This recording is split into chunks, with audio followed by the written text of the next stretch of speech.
Antimicrobial or antibiotic resistance is a topic of importance for the Veterinary and Livestock Division of the Ministry of Agriculture, as the department believes that awareness must be raised to ensure that correct procedures are being followed when dealing with animal wellness.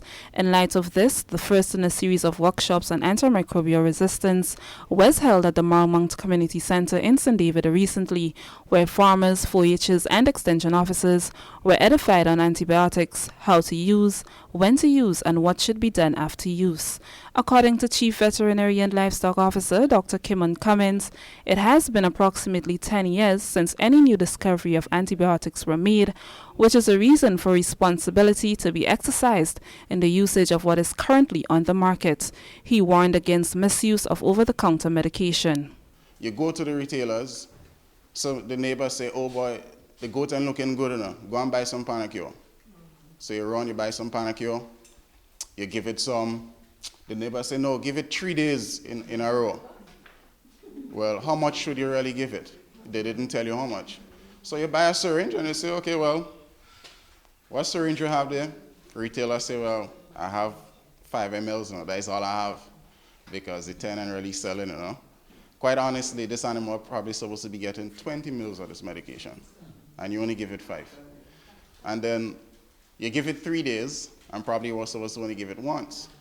So overdosing, underdosing, still an issue. This, he said, contributes to antimicrobial resistance and further cautioned about the effects such uses can have on human health. You go to the, these retailers, you buy the medication, and they didn't say, well, this antibiotic that you gave the sheep, or what you're buying here, you're supposed to have a 60-day withdrawal period.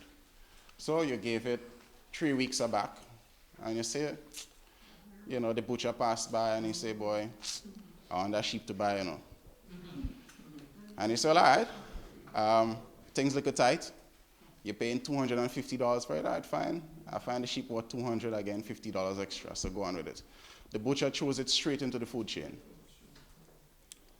You pass by the neighbor, you don't know who the neighbor, your neighbor home probably went down to the supermarket and said, boy, I feel like I cook some mutton today, Bought 2 pounds of that same mutton.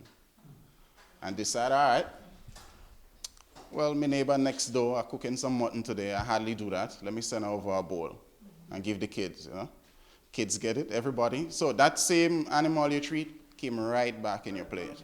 Livestock officer attached to the Southern Agricultural District, Yolan Tullisford, encourages communication with extension officers to avoid negative impacts of antibiotics.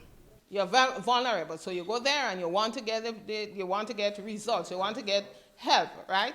And that is where our extension officers come in. You should have contact with your extension officer, even if at the time they cannot be there on your farm at the time. The problem may happen overnight, and when you go to the farm in the morning, you encounter the problem. Your extension officer is not there. But you should have some form of communication so you could explain to them, and they could tell you, well, I think it's this, that, and in the interim, you could get this or that. One 4-Her, Andrew Fletcher Jr., recalls what he learned from the workshop. About the antibiotics, we should know how much doses we should use on the animals and how much days, and we should read and not just go, because if your animal is sick, you just go get an antibiotic to use on your animal. And the same, and a butcher could come and buy the animal, and that same animal the butcher kills, it's ending up back in your plates. For the Ministry of Agriculture, I am Karima Lewis.